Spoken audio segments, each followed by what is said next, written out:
할렐루야. 네, 최근에 이제 코로나 확진자가 증가하면서 이제 정부에서도 방역 지침을 좀 준수해달라고 요청하고 있어요. 때로는 어떤 부분은 좀 차별하는 것 같다, 너무하다라는 생각이 드는 부분들도 있지만, 아무튼 교회가 그래도 손가락질을 당하지 않으려면 또 지키는 것들은 좀 잘 지켜야 된다고 생각을 합니다. 그래서 마스크 쓰는 것도 꼭 예배 시간에 좀 답답하면 조금 이렇게 내려시더라도 꼭 쓰시고 또 이렇게 신앙생활하고 함께 예배하면 좋겠습니다. 이 코로나 사태 이후로 교회 와도 참 즐겁지 않다라는 말들을 이렇게 성도님들이 한다는 걸 제가 이렇게 몇 번 들었어요. 근데 저도 개인적으로 성도님을 뵈도 뭐 같이 대화할 시간도 없고 또 만나도 뭐 모임도 뭐 할 수 없고 하니까 또 식사도 못 하잖아요. 그러니까 교회 와도 왠지 반쪽짜리 같은 그런 느낌이 이렇게 들더라고요. 아예 예배도 드리지 못하다가 예배 드릴 때 그 감격은 잊혀지지 않지만 교회라는 게 그냥 단순히 예배 한번 듣고 또 설교 한번 듣고 가는 곳이 아니잖아요. 그래서 참 마음이 아프기도 하고 좀 답답하기도 하고 그렇습니다. 하지만 우리가 이런 힘든 상황 속에서도 우리 이 예배의 자리를 이렇게 잘 지키시는 우리 성도님들을 뵈면 참 감동이 돼요. 목회자로서 큰 힘이 이렇게 됩니다. 그리고 개인적으로 제 생각을 할 땐 보통 점심을 교회에서 줬잖아요. 점심을 안 주니까 오후 예배는 한 50명이나 나오면 많이 나오겠지 했는데 성도님들이 이렇게 많이 나오시는 거 보고 밥 안 줘도 오시는구나 뭐 이런 생각도 하게 되고 그랬습니다. 참 대단하시다는 생각이 드는데 좀 멀리서나마 이렇게 보게 되지만 함께 또 우린 중동의 한 가족이라는 사실들을 꼭 기억하며 끝까지 이 믿음의 길 함께 걸어가시길 축복합니다. 네, 제가 오후 예배 이제 설교할 때 지난 2주간 동안은 마르다와 마리아 이야기를 함께 나누었어요. 가난한 여인이었어요. 작은 동네에 사는 아주 평범한 세상 사람들에게 있어서 그렇게 알려지지 않고 인정받지 못하던 평범한 여인이었지만 마르다와 마리아 그 두 여인은 아주 위대한 믿음 그리고 신앙심이 아주 깊은 여인이었다는 것을 성경을 통해서 종합적으로 이렇게 함께 살펴봤습니다. 특별히 우리가 마르다에 대해서 너무 간과하고 있었고 모르고 있었던 분들이 많았는데 마르다가 진짜 믿음이 깊은 사람이었구나, 깊은 여인이었구나 라는 것을 알게 됐습니다. 오늘은 우리가 너무나 잘 알고 있는 요한복음 21장 그 사건을 함께 살펴보려고 해요. 디베랴 호수에서 있었던 일을 함께 좀 나누면서 또 우리에게 주시는 하나님의 메시지를 듣고자 합니다. 디베랴 호수가 어디냐면 우리가 잘 아는 갈릴리 호수예요. 갈릴리 호수. 갈릴리 호수의 이름은 3개예요. 제일 처음에 갈릴리 호수, 두 번째는 오늘 본문에 나온 디베랴 호수, 또 세 번째는 기역으로 시작해요. 게네사렛 호수. 아마 들어봤을 거예요. 그 옆에 게네사렛이란 평야가 있거든요. 호수 주변에. 그래서 게네사렛 호수, 이렇게 3개의 이름이 다 똑같은 호수예요. 다 똑같은 호수를 그렇게 불렀어요. 갈릴리 호수, 디베랴 호수, 그리고 게네사렛 호수, 또는 바다라도 불러요. 그 호수가 호수인데 유대인들이 하도 물이 부족하니까 물만 조금 모이면 바다라 그래요. 바다. 그래서 갈릴리 바다라고도 말을 하기도 해요. 그들의 이제 문화 특성상 그렇게 말하는 거예요. 그 모든 표현들이 다 똑같은 호수를 가리킨다라는 것을 기억하고 있어야 돼요. 갈릴리 호수를 왜 근데 디베랴 호수라고 부르게 됐냐면 헤롯 안디바라는 사람이 있어요. 헤롯 안디바, 이제 역사에서는 안티파스라고 나오죠. 안디바가 AD 20년경, 그러니까 예수님이 지금 공생애를 아직 시작하기 전에 갈릴리 호수 근처에다가 도시를 하나 건설을 해요. 그리고 나서 로마, 그때 치하에 있었으니까 로마 황제에게 경의를 표한다는 뜻으로, 그때 황제가 디베리우스였는데 디베리우스에게 경의를 표한다는 뜻으로 디베랴라는 이름으로 도시의 이름을 짓습니다. 그래서 내가 이 황제를 위해서 이 도시를 건설했습니다. 이것은 모두 황제의 영광입니다. 뭐 이런 이제 충성을 표시하는 거죠. 그러면서 그 호수를 뭐라고 불렀냐면 디베랴 호수라고 그때부터 부르도록 한 거예요. 그래서 갈릴리 호수 이제 화면을 보면 지도가 이렇게 나와 있는데요. 디베랴가 어디쯤에 있냐면 여기쯤에 있어요. 이 동그라미 있는 디베랴, 거기가 디베랴라는 도시예요. 디베랴는 지금은 어떤 도시의 모습을 가지고 있냐면, 다음 사진을 보면 티베리우스라고 지금은 불러요. 티베리우스라고, 티베리아스라고 부르죠. 그때 디베랴 도시가 이제 확장돼서 이렇게 큰 도시가 됐어요. 관광 휴양 도시예요. 그래서 여기 호텔들이 많고, 성지순례를 가면 여기에서 보통 이제 숙박을 하죠. 작년에 저희 성지순례 팀도 여기에 있는 이 호텔 기억나시나요? 이 호텔에서, 이 디베랴에 있었던 그 호텔에서 우리가 1박을 했어요. 그리고 이 디베랴에서 저 북쪽으로 이렇게 바라보게 되면 저 빨간 원 있는 쪽이 가버나움이에요. 가버나움. 다음 사진을 한번 보면 지도사장에서 가버나움이 어디냐면 바로 여기예요. 빨간 원이 있는데 가버나움 보이시죠? 디베랴는 저 아래쪽에 있고, 가버나움은 이렇게 호수가 이렇게 약간 길쭉하게 돼 있는데 그 위쪽에 있어요. 가버나움 아주 중요한 장소예요. 예수님의 집에 있었던 곳이죠. 예수님이 가버나움으로 이사를 가셨어요. 그리고 그곳에서 이제 많은 사역들을 하셨죠.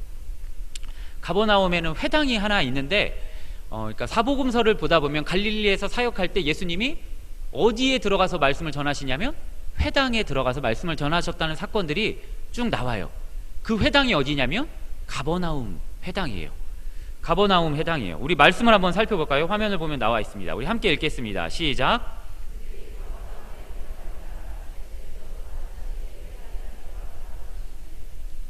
네, 가버나움에 들어가셨는데 거기서 회당에서 말씀을 가르쳤다라고 말하죠. 요한복음에 보면 더 명확하게 가버나움 회당이라고 표현하고 있어요. 같이 한번 읽어볼까요? 시작.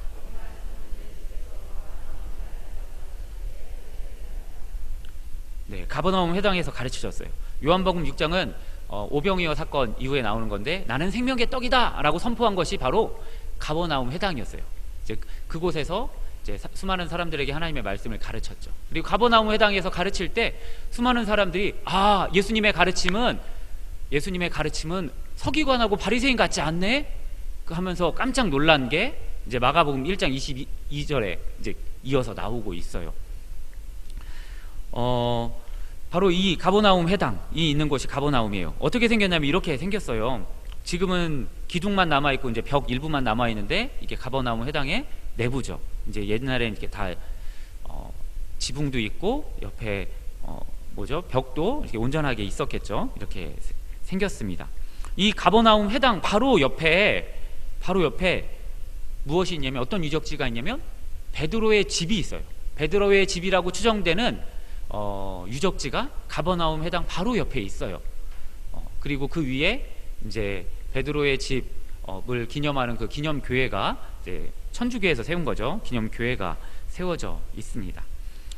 요한복음 21장의 배경이 되는 장소는 1절 말씀해 보니까 디베랴 호수라고 말씀드렸어요.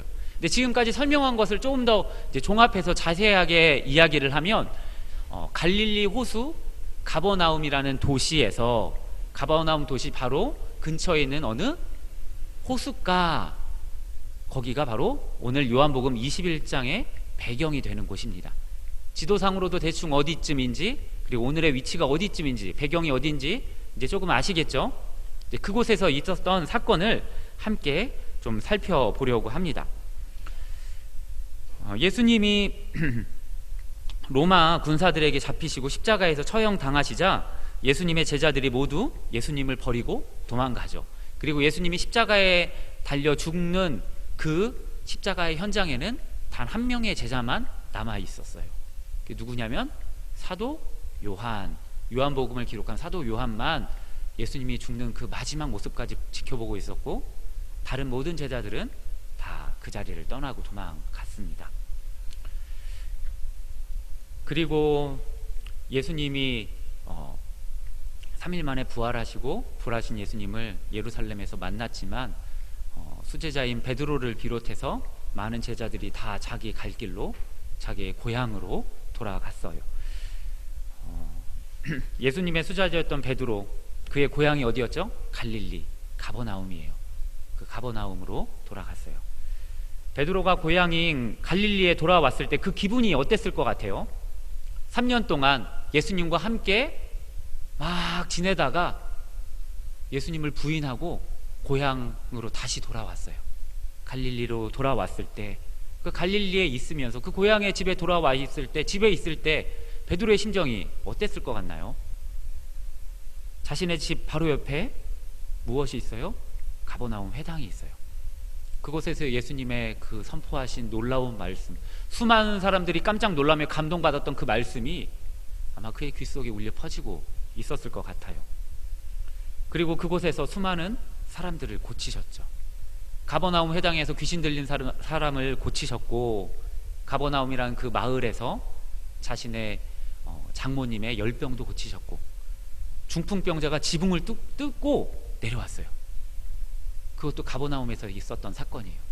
그 중풍병자를 일으키시는 사건을 직접 눈으로 본 현장들이 자기의 옆에 이렇게 즐비하게 있는 거예요. 그리고 또 그 생각에 괴로워서 눈을 들어서 맞은편 호숫가를 바라보면 예수님이 오병이어의 기적을 행했던 벳세다, 그 벳세다가 바로 눈앞에 보이는 거예요. 베드로의 심정이 어땠을까요? 베드로는 고향으로 돌아왔는데 예수님의 행하신 수많은 기적의 현장들이 눈앞에 있어요. 예수님의 모습과 예수님의 말씀들이 베드로의 모습 속에서 계속 떠나지 않고 생각되었을 거예요.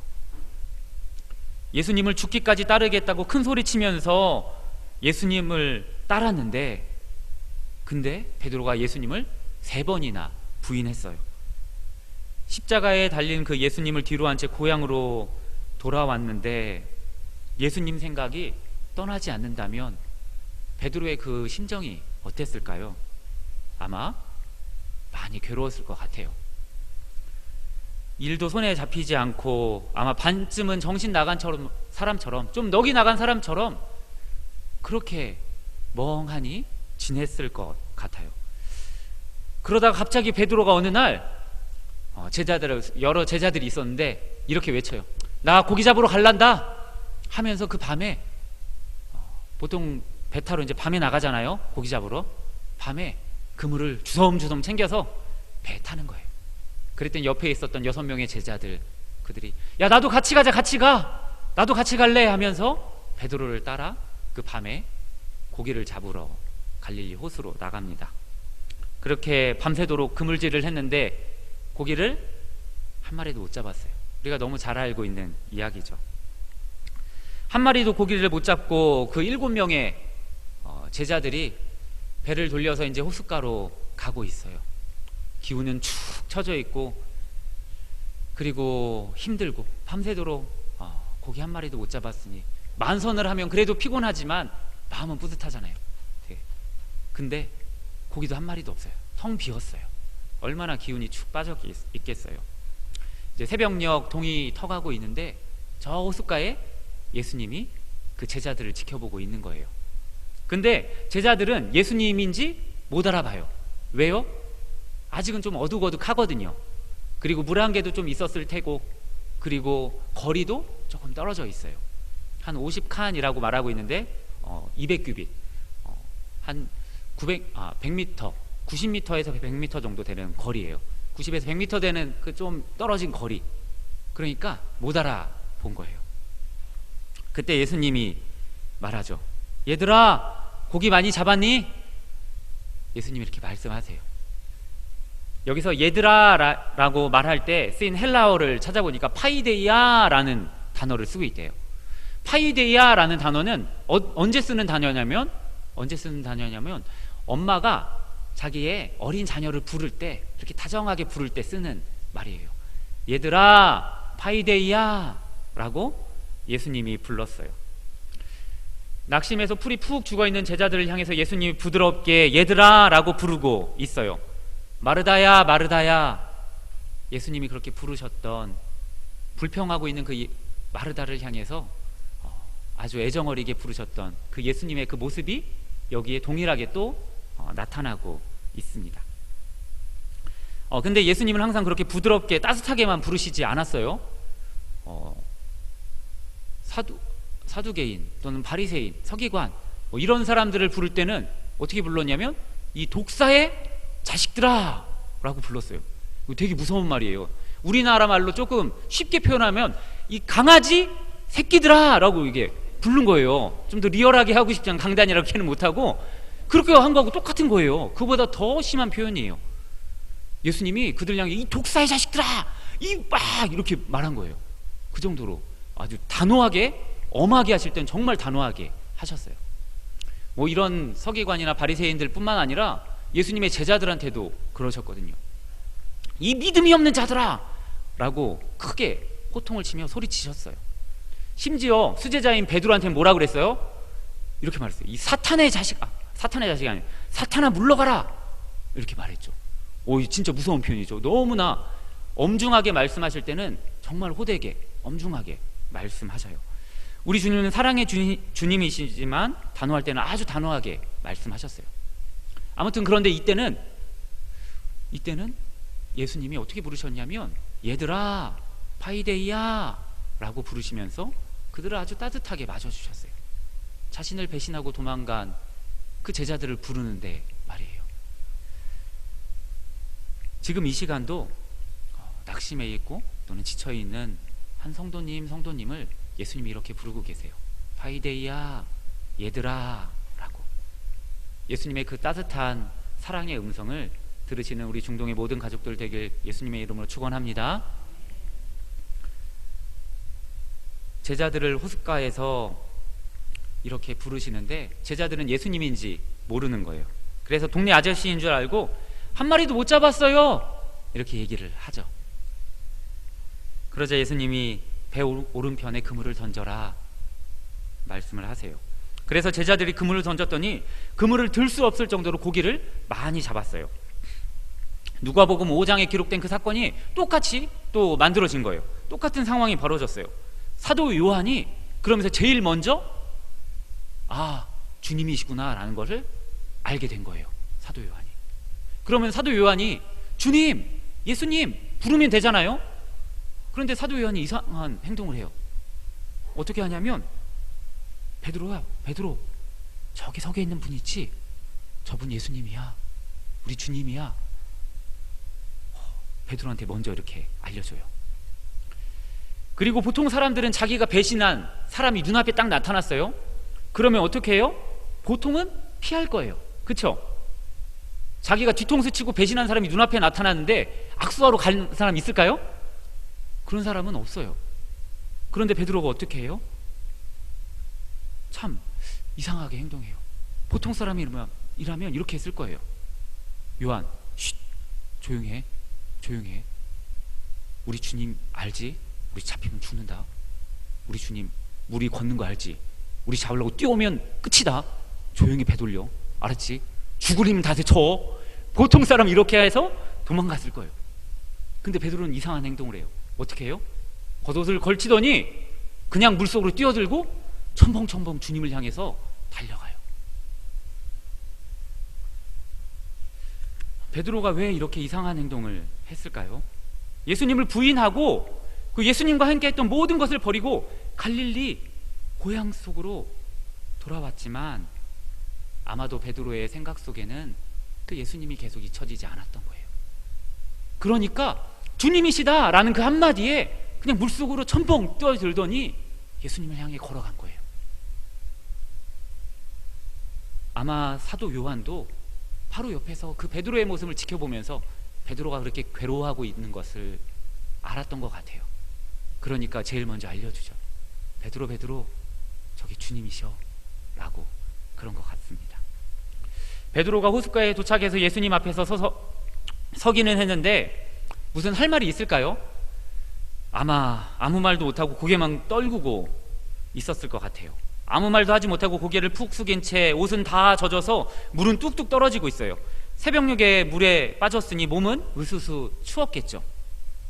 근데 예수님이 숯불을 펴고 기다리고 계세요. 거기에다가 생선과 떡도 구워서 아침까지 준비해 두셨어요. 자신을 버리고 도망간 제자들에게 아무 말씀도 하지 않으시고 예수님은 한마디 하세요. 조반을 먹으라. 아침밥 먹자. 같이 밥 먹자. 한마디만 하신 거예요. 그리고 제자들에게 떡과 생선을 한 명씩에게 나눠 주십니다. 우리 주님은 왜 베드로를 다시 찾아갔을까요? 3년 동안 함께 했던 예수님을 버리고 옛날 고향으로 돌아가서 고기 잡고 있는 그 7명의 제자들을 예수님은 왜 찾아갔을까요? 어떤 분이 이 말씀을 묵상하면서 이런 나눔을 하시더라고요. 우리 주님이 숯불에 치킨을 굽지 않으셔서 감사하다고. 혹시 숯불에다가 치킨 구워 보셨나요? 요즘에 캠핑을 가면 비어 치킨이라고 해가지고 숯불에 이렇게 치킨을 구워요. 화면에 보면 이렇게 생겼어요. 아유, 재밌게 생겼죠? 엄청 맛있나 봐요. 사람들이 이렇게 숯불에다 치킨을 굽더라고요. 예수님이 이렇게 치킨을 구우면서 베드로야, 베드로야, 이거 뭔지 알아? 네가 나 모른다고 부인할 때 울었던 그 닭이야. 이거 맛있게 먹어. 다시는 울지 말게. 목부터 먹어, 목부터. 그렇게 말씀하지 않았다고 그런 묵상 이렇게 나눔을 하더라고요. 참 웃기더라고요. 너무 재밌었어요. 근데 그분이 이어서 이런 말을 했대요. 숯불에 닭을 구우면서 옛날 그 잘못을 지적하고, 야, 왜 부인했어? 왜 부인했어? 끝까지 따라가겠다며. 죽기까지 사랑한다며. 죽기까지 따르겠다며. 사랑한다며. 이렇게 그의 잘못을, 그의 치부를 들춰내지 않고 그냥 품어주신다는 것에 감사하다고. 제가 이렇게 지쳐서 쓰러져 낙심해 있는데 저의 치부를 헌신한다며, 사랑한다며 라고 캐묻지 않고 그 고기에 떡에 그 생선을 구워주시며 밥만 먹어라, 아침밥 먹자 라는 그 말이 참 감동으로 왔다고, 이런 묵상 나눔을 했다고 합니다. 우리가 잘 아는 것처럼 예수님은 자신을 배신한 그 제자들을 혼내고 그의 잘못을 지적하기 위해서 찾아가신 게 아니에요. 낙심한 제자들을 어떻게 하기 위해서요? 회복시키기 위해서. 그들을 회복시키기 위해서 갈릴리까지 찾아가신 거예요. 그래서 풀이 푹 죽어있는 제자들을 위해서 숯불을 피우고 아침을 준비해 두셨어요. 그리고 다른 말은 하지 않고 밥 먹자 한마디 하십니다. 이 장면이 구약 성경에도 동일하게 나오는데 혹시 기억나시나요? 제가 중동교회에 처음 부임해서 오예배 설교 시간에 로뎀나무 아래에서 라는 제목으로 말씀을 전했어요. 그때 엘리야의 사건 기억나시죠? 엘리야가 이세벨이 죽이겠다고 하니까, 바알과의 그 800대 1로 싸워서 이겼는데 이세벨이 너 죽이겠다 그 한마디에 깨갱 그냥 낙심해버려가지고 이스라엘의 최남단 브엘세바까지 도망가죠. 그 브엘세바에서 하룻길을 더 가서 광야로 가요. 쌀이비처럼 생긴 그 로뎀나무 아래 햇빛을 피할 수도 없는 그곳이죠. 거기서 누워서 제 생명 걷어가 주세요, 제 생명 걷어가 주세요. 그 말도 안 되는 기도를 하죠. 죽고 싶다고. 그러면서 지쳐 쓰러져 있는데 하나님이 찾아오셔서 어떻게 하세요? 떡과 물 한 병을 주면서 먹어라 한마디 하세요. 물과 떡을 먹고 근데 그것으로도 기운이 회복되지 않았나 봐요. 얼마나 더웠는지. 이스라엘 그 여름 진짜 더워요. 그 더위에 다시 쓰러져 지쳐 있어요. 그랬더니 하나님이 다시 한번 찾아가시죠. 그러면서 그를 어루만지세요. 성경이 그렇게 표현하고 있어요. 그를 어루만지시면서 그에게 다시 먹을 것을 주고 일어나 먹어라 한마디만 하세요. 그 음식을 먹고 힘을 내어서 엘리야가 호렙산까지 가게 되죠. 우리 주님도 제자들을 위해서 숯불을 피우고 그리고 따뜻한 아침을 준비해 놓으신 건 낙심한 제자들을 위로하고 그들을 어루만지면서 회복시키시기 위해서예요. 힘내라고 말씀하시는 거예요. 그 조반에 담긴 그 예수님의 마음, 주님의 마음을 아시겠나요? 조반을 다 먹은 후에 예수님이 아주 잔인한 질문을 베드로에게 하세요. 요한의 아들 시몬아, 내가 나를 사랑하느냐? 이 질문을 하십니다. 우리가 너무나 잘 알고 있는 사건이고 질문입니다. 그래서 조금은 오늘은 이 장면들을 세밀하게 살펴보면서 그 안에 담긴 의미들을 좀 찾아가고자 합니다. 베드로는 이 질문에 너무 괴로워해요. 왜요? 주님을 사랑하거든요. 주님을 사랑해요. 근데 사랑한다고 고백하기에는 자기의 꼬라지를 보니까 말할 수 없는 거예요. 주님을 진짜 사랑해요. 그때 부인했던 거는 주님을 싫어서가, 주님을 미워해서가 아니에요. 그 로마의 군사 앞에, 그 권력 앞에 무서워서 부인했던 거예요. 무서워서 도망친 거예요. 근데 주님이 물어보세요. 내가 나를 사랑하느냐? 근데 사랑한다는 말을 하려고 하니 자신의 모습을 보니까 말할 수 없는 거예요. 너무나 괴로워하고 있습니다. 그래서 베드로는 힘이 다 빠진 목소리로 이렇게 말을 합니다. 내가 주님을 사랑하는 줄 주께서 아십니다. 보통 베드로의 모습과는 좀 다르죠. 베드로는 자신감이 넘쳤어요. 항상 어떻게 했어요? 막 제자들 앞에 선동했어요. 앞장섰어요. 자신감이 넘치고 열정적인 사람이었어요. 큰 소리 치면서 앞장서던 사람이었어요. 다른 사람은 다 부인해도 나는 죽기까지 따르겠습니다. 그렇게 말했던 사람이에요. 그런데 지금은 기운이 쭉 빠진 채 주님 앞에 이렇게 고백합니다. 내가 나를 사랑하느냐는 이 질문 때문에 베드로가 그렇게 괴로워하고 힘들어하고 있는데 예수님은 잔인하게도 똑같은 질문을 3번이나 하세요. 3번째 물으실 때 베드로는 심히 근심하면서 대답하죠. 우리 17절 말씀 한번 읽어볼까요? 17절 함께 읽겠습니다. 시작.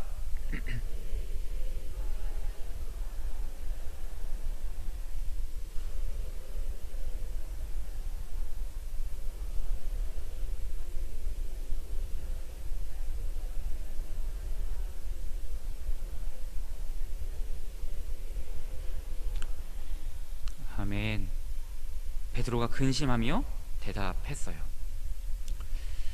왜 우리 주님이 3번이나 똑같은 질문을 하면서 베드로를 이렇게 괴롭게 만들었을까요?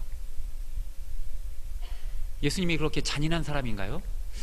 그런 분은 아니에요. 그런데 왜 이렇게 괴롭게 만들면서 똑같은 질문을 3번씩이나 하며 베드로를 힘들게 했을까요? 자신의 모습을 돌아보라고요? 그러면서 겸손해지라고요? 아니요. 베드로는 이미 자신의 모습이 어떤지 알고 있었어요. 과거와 다른 모습을 보여주고 있어요. 그런데 왜 예수님은 3번이나 이렇게 잔인한 질문을 하면서 베드로를 힘들게 했을까요? 그것도 예수님이 지금 7명의 제자들과 함께 있어요. 베드로 외에 6명이 더 있어요. 그쵸? 거기에서 숯불을 피워놓고 함께 아침을 먹었어요. 아침을 먹은 후에 대충 뭉뚱그려서 야, 너희가 나를 사랑하니? 라고 물어보지 않았어요. 베드로의 이름을 콕 집어서 요한의 아들 시몬아 라고 물어봤어요. 베드로는 그 자리에서 대답을 하지 않을 수 없어요. 대답을 반드시 해야만 하는 상황으로 예수님이 몰아가고 계십니다. 그런 상황에서 베드로가 정말 괴로워하면서 대답을 했습니다. 내가 주님을 사랑하는 줄 주께서 아십니다. 힘이 푹 빠진 채로. 왜 이렇게 똑같은 질문을 우리 예수님이 잔인하게 물어보셨을까? 주석에서는 이 본문을 해석하면서 원어에 예수님이 쓴 사랑 그리고 베드로가 쓴 사랑이라는 단어가 다르다고 이제 기록되어 있어서 그것이 어떻게 되어 있냐면 예수님은 아가페의 사랑, 아가파오 그리고 필레오의 사랑, 필로스의 사랑, 필레오라는 단어를 쓰고 있어요. 이 두 단어를 예수님과 베드로가 다르게 쓰고 있다라는 것을 초점을 좀 맞추면서 몇 가지 해석을 해요. 근데 그 몇 가지 해석들을 좀 읽어보면 약간 미흡한 부분들이 있더라고요. 이제 존 스토트 목사님이 이제 책임 편집자로 있으면서 편집한 BTS라는 책이 있는데 BTS의 요한복음을 쓴 밀튼이라는 사람이 있어요. 브루스 밀튼이라는 사람이 있는데 그 사람이 그 책에서 이렇게 이야기를 하더라고요. 이렇게 두 단어를 쓴 거는 어떤 의미를 두어서 그렇게 쓴 거라기보다는 문체의 차이이다. 그러니까 사도 요한의 문체이다. 그러니까 문학적인 문체이다 라고 이렇게 말을 해요.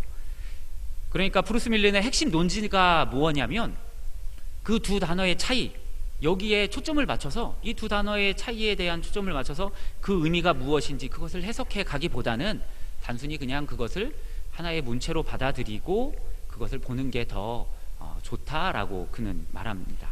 이게 문학의 한 기법으로 보자고 말합니다. 근데 동일한 기법이 이 본문에서 동일하게 한 번 더 쓰였어요. 어디서 말하면 예수님이 이렇게 말하거든요. 내 양을 먹이라. 내 어린 양을 먹이라. 처음에 이렇게 말해요. 두 번째는 내 양을 치라 라고 말해요. 세 번째는 내 양을 먹이라 라고 말해요. 이 세 번의 표현은 다 달라요. 그런데 이 세 문장의 그 의미는 똑같을까요? 다를까요? 똑같은 것 같아요? 다른 것 같아요? 내 양을 먹여라, 내 양을 쳐라. 다른 뜻 같아요? 내 어린 양을 먹여라, 내 양을 먹여라. 다른 것 같아요? 똑같은 의미예요. 그러니까 여기서 어린 양과 양이 무엇인지, 어린 양은 꼬마 아이고 양은 성인이고 막 이렇게 의미를 구분할 필요가 없다는 거예요. 그건 똑같은 말을 계속 반복하면 이제 글을 쓸 때 지루하니까 그 글을 쓰는 것을 좀 더 매끄럽게 하기 위해서 문학적인 기법으로 어린 양, 먹이라, 치라를 좀 번갈아 가면서 썼다는 거예요. 그러니까 똑같은 말을 반복하면 좀 그렇잖아요. 저도 제 아이들한테 청소하자 한마디 해요. 근데 안 움직이면 야 빨리 정리해야지, 야 빨리 하네, 이렇게 되죠. 똑같이 청소해 이렇게 말하지는 않잖아요. 그런 거하고 비슷하다라고 이렇게 보시면 될 것 같아요. 그래서 사도 요한은 사랑하니 사랑합니다, 이 똑같은 말을 계속 주고받는 이 이야기를 글로 쓸 때 이것을 좀 더 부드럽게 하기 위해서 아가페스메 필로세라는 문장을 써가면서 이 문장을 좀 더 부드럽게 썼다는 거예요.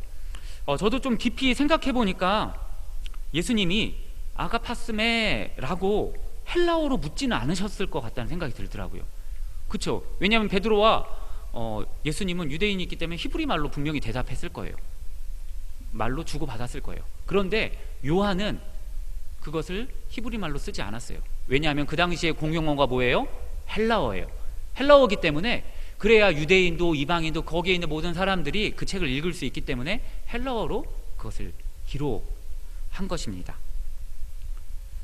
그러니까 그렇게 그 단어의 차이에 너무 집중하지는 않아도 되겠구나라는 생각을 하게 됐어요. 물론 그렇다고 해서 아가페와 필레오 이 두 단어를 의미 차이를 구분하면서 그렇게 해석하는 것은 잘못됐다는 게 아니에요. 그렇게 당연히 해석할 수도 있어요. 그리고 그것을 가지고 하나님의 메시지를 전할 수 있어요. 왜냐하면 사도 요한이 그렇게 사용했기 때문에 그렇게 전할 수도 있어요. 그런데 저는 그 두 단어의 의미 차이에 핵심을 두지 않고 어디에 좀 더 초점을 두냐면, 왜 예수님이 그렇게 잔인한 질문을, 똑같은 질문을 3번씩이나 베드로에게 했을까? 베드로가 그렇게 심히 괴로워하고 힘들어하는 것을 예수님은 분명히 알았을 텐데 왜 그렇게 했을까? 이것에 좀 초점을 주면서 말씀을 연구하고 이 말씀을 묵상했다는 거예요. 그래서 이 말씀을 읽고 또 읽고, 우리가 너무 잘 아는 말씀이잖아요. 근데 그 안에 담긴 그 의미가 무엇일까? 잠도 좀 제대로 못 자면서 이 말씀 붙잡고 씨름을 했어요. 근데 주님이 이 안에 담긴 주님의 그 마음을 깨닫게 하시더라고요. 정말 애틋하게 서로 사랑하는 한 부부가 있었어요. 그 남편이 아내를 얼마나 사랑하는지 아내만 보면 눈에서 하트가 막 뿅뿅뿅뿅뿅 막 날아가는 거예요. 네, 여기도 그런 분이 조금 계신 것 같아요. 제일 앞에 계신 우리 지휘자님이 신혼이신데 하트가 이렇게 막 뿅뿅 나가시나요? 우리 반주자님 어떠신가요? 집에 가면 막 하트가 막 팡팡팡 막 나와요? 이거 곤란하시면 대답 안 하셔도 되고. 네. 아무튼 우리 지휘자님이 한 2년 전에 연합성가대 지휘를 하셨는데, 그때 지휘를 하시면서 첫 연습 시간에 하셨던 말씀이 너무 기억에 이렇게 인상적으로 남아있거든요. 딱 모아놓고 말씀하셨어요. 그때 이제 연합성가대에 이제 많이 서야 된다고 목사님 말씀하시면서 교육자들도 다 성가대에 서라 그러셨거든요. 그래서 한 15년, 한 20년 만에 성가대에 서니까 참 새롭기도 하고 또 좀 어색하기도 하고 그랬어요. 근데 지휘자님이 딱 나오셔서 제 눈이 작지만 제 눈에서 나가는 이 눈빛을 끝까지 보셔야 됩니다 하면서 얘기하시더라고요. 그 눈빛을 잊힐 수가 없더라고요. 아무튼 네, 우리 지휘자님처럼 그 남편이 눈은 좀 작았는지 모르겠는데 하트가 막 뿅뿅뿅뿅 막 나가는 거예요, 아내만 보면. 그래서 집에 이제 퇴근하고, 회사에서 퇴근하고 집에 딱 갔는데 아내만 보니까 너무 좋은 거예요. 막 하트가 나가면서 꼭 안아주면서 이렇게 말해요. 여보 오늘도 애 키우고 또 집안일 하느라 고생 많았지? 오늘도 고생했어, 사랑해 하면서 안아줘요. 집안일 해도 티도 안 나는데 진짜 고생 많았어, 이렇게 말하는 거예요. 그럼 이뻐요, 안 이뻐요? 이뻐요. 막 한숨이 막 나오시는데, 네, 이쁘잖아요. 근데 식탁에서는 더 예쁜 행동을 하는 거예요. 식탁에 앉아가지고 그냥 억지로 하는 게 아니라 그냥 아내가 너무 이쁘니까 그냥 아이들 앞에서 아내 칭찬을 막 하는데 막 쏟아붓는 거예요. 쏟아부어 막. 아내가 밥하면서 너무 행복하겠죠. 근데 밥도 잘 먹어요. 막 왜 이렇게 맛있어, 왜 이렇게 맛있어, 왜 이렇게 맛있어, 이러면서 막 폭풍 흡입을 해요. 그리고 밥을 다 먹고 숟가락하고 밥그릇하고 지저분한 채로 그냥 그 자리에 두고 소파에 딱 누워가지고 TV를 켜는 게 아니라, 여보 이렇게 맛있게 만드느라 고생했는데 내가 설거지 해야지 하면서 장갑을 끼고 설거지를 하는데 그냥 싱크대에 깨끗하게 물기 하나 없이 닦고 행주는 마지막에 탁탁 털어서 딱 널어놓고 음식물 쓰레기까지 깨끗하게 딱 정리를 해놨어요. 이런 남편을 보면 감동이 돼요, 안 돼요? 감동이 돼요. 아멘 소리 이렇게 큰 게 처음 제가 설교하면서 너무 오랜만에 듣는 것 같아요. 그런데 지구상에 이런 남편은 없어요. 기대하면 큰일 나요. 큰일 나요. 기대하시면 안 돼요. 이런 남편은 없어요. 없다 생각하면 마음이 편해요. 물론 저도 이런 마음이 있어요. 근데 이게 표현이 이게 잘 안 되더라고요. 우리 이 앞에 우리 이영만 목사님 저하고 동기 목사님이세요. 나이도 또 동갑이어서 뭐 이렇게 공통점도 많아서 뭐 이야기도 이렇게 많이 하고 하는데, 목사님 그래요, 안 그래요? 그렇죠. 이 남자들의 문제는 이영만 목사님 되게 좋은 분인데 이 표현, 왜 웃으시는데? 네, 사모님 막 웃으셨어요. 네, 좋은 분인데 이게 남자들의 문제는 표현이 잘 안 돼요. 표현이 이게 문제예요. 아무튼 근데 그 남편은 아내를 그렇게 끔찍하게 사랑하는 거예요. 참 이게 말도 안 되게 그렇게 사랑을 해요. 지구상에 이런 남편은 없는데 이렇게 사랑을 하는 거예요. 아내가 얼마나 행복하겠어요. 아내 너무 행복하면서 그 아내도 남편을 그렇게 사랑해요. 그런데 이 남자가 능력도 있어요. 그래서 돈도 잘 벌어요. 이러면 진짜 부럽죠. 막 부러우면 지는 거예요. 네. 그래서 직장에서도 일도 잘하지, 눈은 좀 작지만 키도 크고 훤칠하고 잘생겼지, 매너도 있지. 그러니까 직장에서도 인기가 많아요. 같이 함께 일하던 여직원이 그 남자를 보니까 너무 멋있는 거예요. 그래서 너무 좋아하게 됐어요. 그래서 행동 하나하나 하면서 계속 그 남자를 생각하면서 남자한테 너무 잘해준 거예요. 그러다 그 남자도 직장에서 너무 오랜 시간을 같이 있다 보니까 어느새 자기도 모르게 그 여자를 좋아하게 된 거예요. 그래서 결국 그 남자도 마음이 뺏겨서 그 여자하고 바람을 폈어요. 이거 진짜 있었던 일이 아니고 예화 진짜 있었던 일이 아니에요. 할 일이 아니에요. 바람을 폈어요. 바람을. 그러면 안 되는데 바람을 폈어요. 바람을 펴. 근데 그 아내도 그 현장을 목격하게 된 거예요. 딱 걸렸죠. 그 아내가 얼마나 충격을 받았겠어요. 배신감에 충격을 받고 친정으로 가버렸어요. 집에 돌아갔는데 무슨 생각 나가 있어요? 내 통장에 얼마 있나 뭐 이런 생각 나가 있어요? 아니에요. 남편 생각 나는 거예요. 억울하고 분하고 답답하고. 그 남편이 밉긴 해요. 바람핀 남편이 밉긴 해요. 근데 그 남편을 사랑하거든요. 그러니까 생각이 나요. 그리고 그 남편이 잘못한 건 알아요. 근데 그 남편도 자기를 사랑하는 걸 그 아내도 아는 거예요. 얼마나 괴롭겠어요. 너무 괴로워요. 너무 괴로워서 참다 결국 집으로 다시 돌아가요. 그리고 남편하고 식탁에 앉아서 같이 밥을 먹는데 정막이 흐르죠. 저 조용한 가운데 아내가 한마디 말을 꺼내요. 여보, 진심으로 나 사랑했어? 남편이 여보, 진짜 미안해. 진심으로 사랑해. 여보, 지금도 진심으로 사랑해? 나 지금도 진심으로 사랑해. 진짜 미안해. 대답을 해요. 이 질문을 하는 아내의 심정 이해가 가시나요? 말로 표현할 수 없을 거예요. 그런 질문을 던지는 그 심정, 말로 표현하기 정말 힘들 거예요. 정말 힘들 거예요. 아마 남편이 바람핀 게 다 거짓말이라고 믿고 싶을 거예요.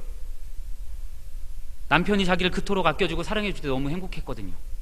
그리고 자기도 그 남편을 너무 사랑하거든요. 그 아내가 남편을 사랑하면 사랑하는 그만큼 그 사랑이 크면 클수록 지금 이 상황이 어때요? 더 괴롭게 다가올 거예요. 우리 주님도 똑같은 심정 아니었을까요? 왜요?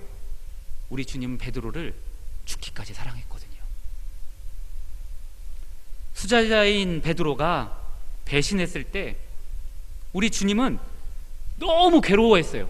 그런데 베드로를 죽기까지 사랑했기 때문에 다시 찾아간 거예요. 베드로가 주님 볼 면목이 없어서 고개도 푹 떨군 채 아무 말도 하지 못하고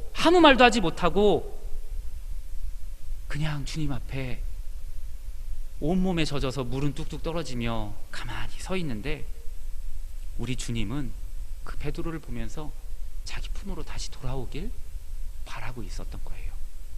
왜요? 우리 주님은 베드로를 죽기까지 사랑했거든요. 그래서 예수님이 베드로에게 요한의 아들 시몬아, 내가 나를 사랑하느냐? 라고 물으신 거예요. 베드로가 면목이 없지만 용서를 구하는 그 심정으로 주님, 내가 주님을 사랑하는 줄 주께서 아십니다. 고백합니다. 아마 우리 주님은 베드로의 그 고백을 들으면서 눈물을 뚝뚝 흘리셨을 것 같습니다. 왜요? 우리 주님은 베드로를 죽기까지 사랑하니까요. 우리 주님 참 바보죠. 참 바보예요. 예수님은 베드로가 다시 돌아오길 그토록 원했기 때문에 베드로의 그 고백을 듣고 싶어서 3번이나 반복하며 그에게 물으신 거예요. 그리고 베드로가 주님을 사랑한다고 3번이나 고백하는 걸 옆에 있는 6명의 제자들이 지금 다 듣고 있어요. 우리 주님은 6명의 제자들 앞에서 베드로가 주님을 사랑한다고 고백하게 하면서 베드로를 지금 세워주고 계시는 거예요. 나는 베드로를 용서했다. 나는 베드로를 사랑한다. 베드로도 나를 지금 사랑한다. 그렇게 베드로를 다른 사람들 앞에서 세워주고 있는 거예요. 수제자로 부르며 그 베드로, 사도로서의 다시 한번 부르며 사도로서의 그 부르심을 회복시켜 주고 있는 거예요. 그렇게 베드로가 주님 앞에 고백하자 우리 주님이 베드로에게 말씀하시죠. 내 양을 치라, 내 양을 먹이라, 그리고 나를 따르라. 단호하게 주님이 말씀하십니다. 베드로는 주저하지도 않고 어떻게 해요? 주님을 따라갑니다. 이렇게 요한복음은 21장에서 끝나게 되고 사도행전이 시작됩니다.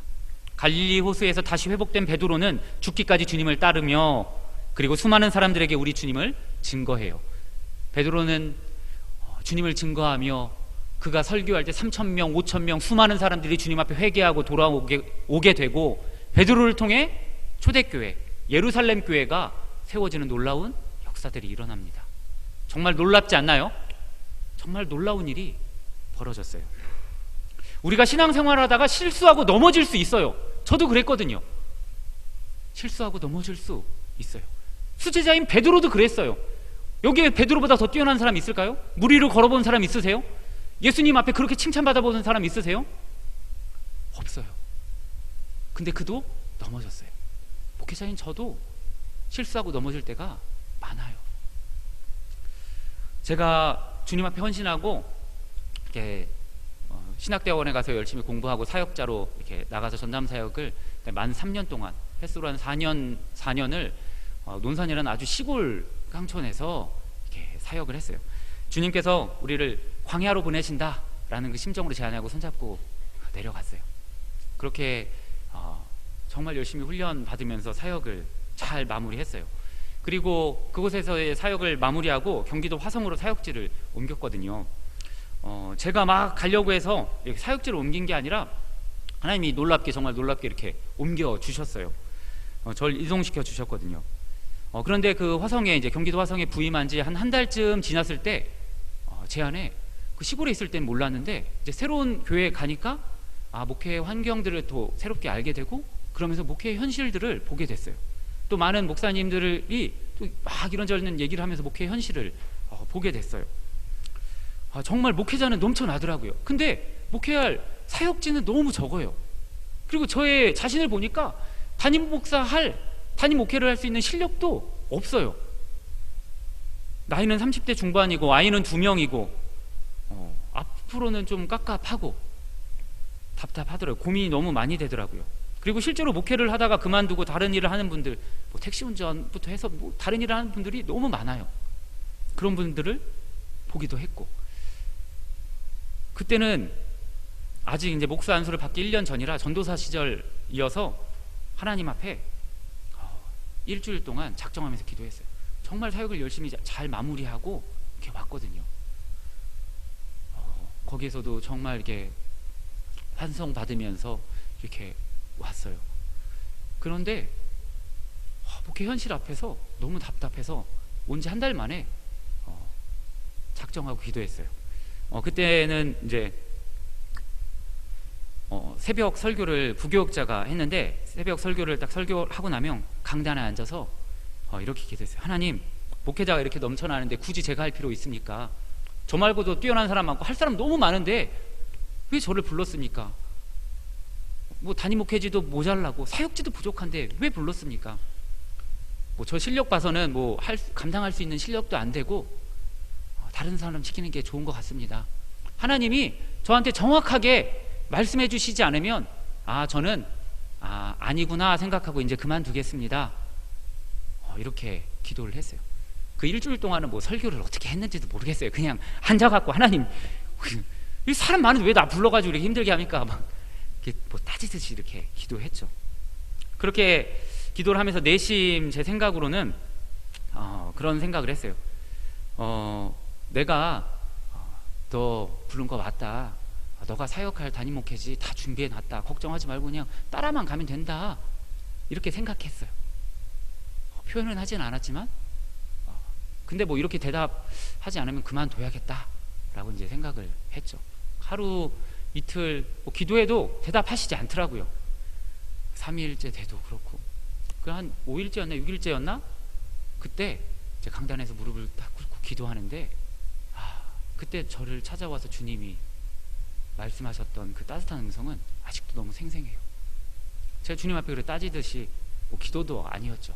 그냥 똑같은 말을 계속 하고 있었어요. 주님 정확히 말씀하시던지 말던지 하면서. 근데 주님이 제게 딱 한마디만 말씀하셨어요. 나와 함께 교회를 세우지 않을래? 라고 부르시더라고요.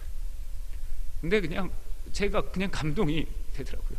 그냥 눈물이 흘렀어요. 저는 주님이 저를 책망할 줄 알았거든요. 나와 함께 교회를 세우지 않을래?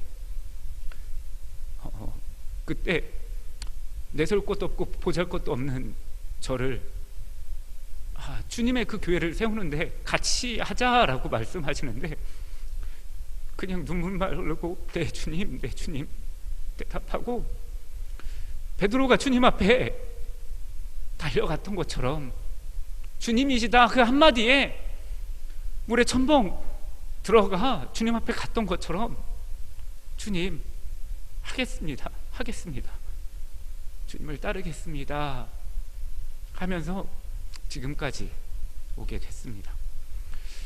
그 후에 사역을 하면서 정말 힘든 일이 많이 있었죠. 있는 하루하루가 가시방석 같을 때도 있었고, 컨테이너 박스에다가 판넬 이렇게 해가지고 정말 고생하면서 제 아내랑 아이들을 사역을 하고 했는데, 주님께서 그곳에서 사역을 마치게 하실 때 성도님 한 분 한 분이 저에게 찾아오셔서 했던 그 말은 아직도 가슴속에 남아있어요. 그때 담임 목사님이 저 사임하는 날 목회 칼럼을 쓰셨는데 제 이야기를 썼더라고요. 아침에 주보를 봤는데 제 이야기가 있어서 정말 깜짝 이렇게 놀랐어요. 정말 부족한 저지만 실수하고 넘어질 때도 있고, 마르다처럼 주님 앞에 불평할 때도 있고, 베드로처럼 주님을 부인할 때도 있지만 우리가 인간이기 때문에 그럴 수 있어요. 그런데 우리 주님은 우리가 훌훌 털고 다시 주님 앞으로 나아가길 원하세요. 베드로가 주님을 배신한 것 때문에 우리 주님이 정말 가슴 아파하셨어요. 그런데 우리 주님은 베드로가 배신한 것 그것보다 베드로가 기운이 푹 빠져서 낙심한 채 아무 생각도 없이 모든 걸 다 포기하고 그물질만 하고 있는 그 모습 때문에 더 가슴 아파하셨어요. 왜요? 베드로를 죽기까지 사랑하시거든요. 자신을 버리고 도망간 베드로가 다시 돌아오길 바라고 계셨거든요. 코로나로 인해서 교회가 무슨 활동을 하기는 참 어려운 상황에 놓여 있지만, 내가 실수하고 넘어졌어도 모든 걸 다 포기하고 주저앉아 있지만은 마시길 바랍니다. 베드로가 주님이시다라는 그 한마디에 모든 것을 다 버리고 물속에 첨벙 들어갔던 것처럼, 그리고 주님을 따랐던 것처럼 더욱 주님을 향해 나아가시길 예수님의 이름으로 축원합니다.